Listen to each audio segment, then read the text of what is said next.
Salut mes étoiles, comment allez-vous? Vous m'avez manqué. Voilà, je reviens vers vous pour un nouvel audio. On va parler des peurs dans cet audio-là. Mais tout d'abord, j'aimerais faire encore une parenthèse, comme d'habitude. Parce qu'il y a une abonnée, je ne sais pas si elle est toujours abonnée à moi d'ailleurs, puisque elle m'avait fait un commentaire, cette personne, je ne sais pas si c'était un homme ou une femme, elle m'avait fait, cette personne, un commentaire disant que lorsque j'ai fait l'audio sur la lettre au honneur, là, elle disait que elle a tout de suite arrêté l'audio lorsque j'ai dit, tu m'as fait du mal, mais je te pardonne. Alors, j'aimerais expliquer tout cela dans cet audio-là. Si je dis tu m'as fait du mal, elle a dit que j'aurais pas dû dire tu m'as fait du mal parce qu'un pardon c'est un pardon. On n'a pas. Elle m'a dit qu'en fait c'était paradoxal ce que je dis. Le fait de dire tu m'as fait du mal et en même temps de dire mais je te pardonne. Il y a des gens qui confondent pardon et oubli. On pardonne mais on n'oublie pas. Et il est important dans ce parcours de ne pas oublier justement ce qu'on a vécu pour ne pas reproduire les mêmes erreurs, n'est-ce pas?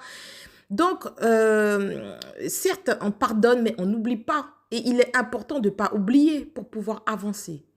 D'accord. Même si, bon, quand je parle d'oubli, je parle, pardon, excusez-moi, je parle d'oubli l'âme n'oublie pas. D'accord. Ça, tout tout ce qu'on fait, la moindre chose qu'on fait dans nos vies, c'est toujours enregistré. Il n'y a pas d'oubli au niveau de la source. D'accord? On n'oublie pas. On peut pardonner, c'est-à-dire passer à autre chose, aller de l'avant, ne pas rester sur la situation qu'on a vécue. Mais on n'oublie pas parce que c'est cela qui va nous permettre d'avancer et de ne pas reproduire les mêmes erreurs. Voilà. Donc, j'espère que si tu m'écoutes dans cet audio-là, que tu as bien compris ce que j'ai voulu dire par là. Donc voilà, et quand je dis tu m'as fait du mal, c'est un fait, ce n'est pas un reproche. Je ne sais pas, peut-être qu'elle a vu ça comme un reproche, mais c'est un fait. Voilà, quelqu'un a fait telle chose. C'est pas parce que je dis ben tu l'as blessé que je fais un reproche. Des fois, c'est un fait, c'est tout point. Il n'y a pas de reproche dedans. Parce que je sais très bien qu'arrivé à un certain niveau de conscience, on sait très bien que si on a subi cela, c'est parce qu'on on devait subir cela pour pouvoir évacuer les souffrances. Voilà, je ferme la parenthèse. Donc, continuons au niveau des... Je voulais parler des peurs. Alors, j'étais en train de méditer sur mon parcours et je me suis rendu compte que ça, c'est quand on est flamme jumelle. Hein. C'est pas forcément quand on rencontre le jumeau. Toutes les flammes jumelles vont subir leur plus grande peur. Donc, une flamme jumelle doit être super... en fait, on doit être super fort, en fait. Pour être dans l'amour inconditionnel, l'amour, c'est le contraire de la peur. D'accord? On ne peut pas et avoir des peurs et être dans l'amour inconditionnel. Lorsqu'on est totalement dans l'amour inconditionnel, je ne parle pas qu'avec son autre. D'accord? Il est important de ne pas rester, lorsqu'on est flamme jumelle, de ne pas rester sur le concept d'amoureux avec l'autre. C'est beaucoup plus large que cela. Lorsqu'on parle d'amour inconditionnel, c'est amour inconditionnel pour le tout. D'accord? Si on veut être totalement dans l'amour inconditionnel, on ne doit avoir aucune peur, quelle qu'elle soit. La moindre peur que vous avez, vous allez la subir pour ne plus en avoir peur en fait. Par exemple, je sais pas moi, vous avez peur d'attraper une maladie en particulier. Je sais pas, je vais dire n'importe quoi, la maladie de Parkinson. En fait, peut-être que vous-même, vous n'allez pas l'attraper, mais vous aurez quelqu'un de très proche de vous qui l'aura. Et vous serez confronté à la maladie, en fait, d'une manière ou d'une autre, pour pouvoir ne plus en avoir peur. Moi, toutes mes peurs, je les ai subies. Il ne faut avoir peur de rien. Il y a autre chose aussi. Alors, votre ego sera défié. Lorsque l'ego dit « Fontaine, je ne boirai jamais de ton eau », et bien vous savez quoi? La source vous présente la fontaine et vous laisse assoiffé devant la fontaine. Et la source vous dit, on verra si tu ne vas pas boire de son eau. Vous voyez, c'est imagé, mais comprenez-moi. Lorsque votre ego, surtout envers votre autre en fait, lorsque vous dites, si mon autre, il me fait ça ou il me dit ça, moi, je ne resterai pas avec lui, je ne l'aimerai plus. Ça, c'est sûr, je ne l'aimerai plus. S'il m'injurie ou s'il me fait, je sais pas moi, si vous le dites, hein, j'ai bien dit, hein, si vous pensez fort comme ça, on va vous faire subir cela, en fait, par votre autre. Pour que vous appreniez l'amour inconditionnel, il n'y a pas de condition. Comment peut-on dire que oui, c'est notre autre, il ne peut pas nous faire du mal. Oui, notre autre peut nous faire du mal parce que je ne comprends pas en fait moi, les gens qui pensent comme ça. Parce que la source, elle est partout. Le mal, il existe. Il ne faut pas nier cela. Si on ne passe pas par le mal, comment vous voulez qu'on puisse être dans le bien? Je ne sais pas si vous me compreniez, voyez. Comment vous voulez, si nous, les flammes jumelles, on ne passe pas par le mal, on puisse comprendre les autres êtres qui sont dans le mal pour pouvoir les aider. Puisque nous, notre but premier, c'est de pouvoir apporter l'amour inconditionnel, pouvoir aider les autres êtres, d'accord? Pour ceux qui ont cette mission-là, aider les êtres humains, c'est qu'il faut d'abord se mettre à leur place. Nous devons passer par là. Voyez ce que je veux vous dire? Votre autre, il a la même lumière que vous. Il sera plus en capacité de vous faire ce mal-là parce qu'il n'aura pas peur de votre lumière comme quelqu'un qui sera vraiment dans l'ombre. Vous voyez ce que je veux dire? C'est pour ça qu'il sera préférable que ce soit votre autre qui vous fait subir ces souffrances aussi. Il y a de ça. Donc, il faut bien comprendre tout cela. La moindre peur que vous aurez, peur du manque, n'importe quelle peur, vous allez subir ces peurs-là pour pouvoir les affronter. Je ne sais pas, même si vous avez une peur bleue quand vous volez vos affaires, vous serez volé. Mais en fait, ces choses-là vont vous arriver, ça arrive à tout le monde en fait. La peur, lorsqu'on a peur de quelque chose, on l'attire. Ça, c'est une loi universelle, d'accord?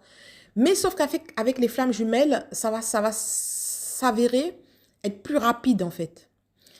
Vous allez subir vos peurs beaucoup plus rapidement qu'un autre être qui est un peu moins éveillé, d'accord? Vos peurs, tout ce que vous pensez, tout ce dont vous avez peur ou que vous aimez beaucoup, vous allez les attirer rapidement en fait. Donc voilà, c'est quelque chose que j'ai remarqué sur mon parcours.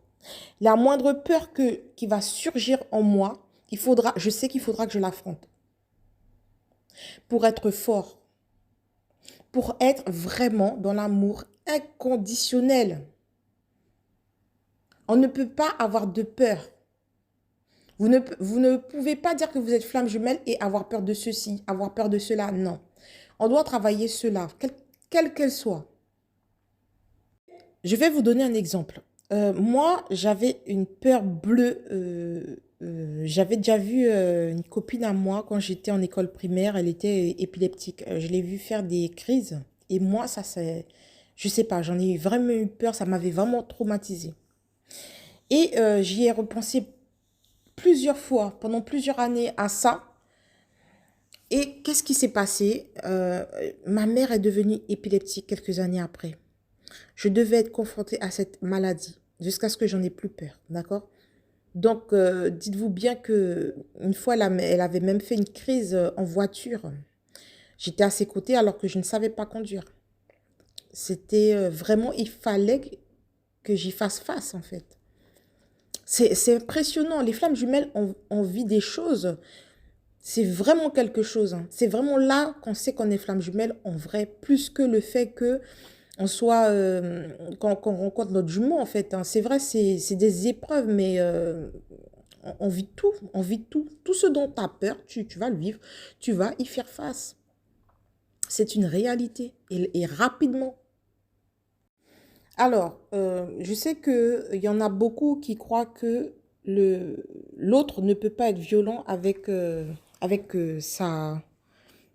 son jumeau, d'accord?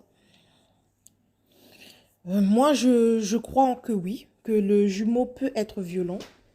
Et d'ailleurs, lorsqu'on a découvert le concept de flamme jumelle, au tout début, il a été dit que le jumeau, à un moment donné, sera violent avec son autre. D'accord? Comment donc faire la différence entre une relation toxique donc, et une relation de flamme jumelle? La relation toxique, votre hôte ne cherchera pas à vous fuir. D'accord? Il sera tout le temps là. Il sera là, il sera là, il sera là. Il va vraiment vous faire subir des violences tout le temps. Il sera là tout le temps. D'accord? Ce sera aussi, il va tout faire pour se faire pardonner. Dans la relation toxique, donc votre autre va tout faire pour se faire pardonner après chaque violence. Tandis que la flamme jumelle, non. D'accord? Je suis désolée de vous le dire comme ça. Mais votre flamme jumelle ne se fera pas pardonner. Parce qu'il faut que vous pardonniez de vous-même. Il faut être autonome. D'accord? C'est très exigeant. En tout cas, tant qu'il est inconscient. Dans la relation toxique, à un moment donné, l'amour que vous avez pour l'autre va s'estomper. D'accord? À force d'avoir subi de la souffrance, l'amour que vous avez pour votre autre va s'estomper. Ce sera plus de l'attachement qu'autre chose ou de la dépendance. Vous allez forcément vous rendre compte. Lorsque c'est votre flamme jumelle, l'amour ne s'estompe jamais. L'amour est là, quoi qu'il arrive. Et à un moment donné, vous n'êtes plus dépendant. C'est tout le contraire en fait. Il n'y a plus de dépendance. Et l'amour est là. Vous l'aimerez quel que soit ce qu'il fait. Quel que soit son comportement, l'amour sera toujours là. Et c'est ce qu'il y a de plus impressionnant, en fait. Et c'est là que vous reconnaissez votre flamme jumelle. L'amour est pour toujours et vous le savez au fond de vous. Dès la première fois que vous le rencontrez, vous savez que cet amour-là ne bougera pas. Voilà la différence. Une relation toxique, l'amour va varier. L'amour va s'estomper petit à petit parce que vous allez forcément vous éveiller, ouvrir les yeux. Et vous allez vous rendre compte que vous étiez sur une admiration au début. Tandis que votre flamme jumelle, c'est un amour de haut niveau. D'accord? Voilà ce que moi je pense. Après, je pense qu'il y a beaucoup qui commencent à être d'accord avec moi. Parce qu'il faut savoir que maintenant, les parcours, les nouveaux parcours, et encore plus ceux qui vont arriver là, seront tellement exigeants. Vous voyez tout ce qui se passe dans le monde. Autant là, on est exigeant avec les humains, autant là, la source, elle est exigeante avec les humains parce qu'on passe en 5e dimension. Autant les flammes jumelles, les parcours seront exigeants de plus en plus. Donc, voilà. Je vous fais des gros bisous. Et puis, si vous n'êtes pas d'accord avec moi, vous pouvez laisser en commentaire. Il n'y a pas de souci. Je n'ai pas la science infuse. Vous m'écoutez. Mais si ça ne résonne pas en vous, vous avez le droit. Si ça résonne en vous, tant mieux. Et voilà. Je vous fais des gros bisous et à bientôt.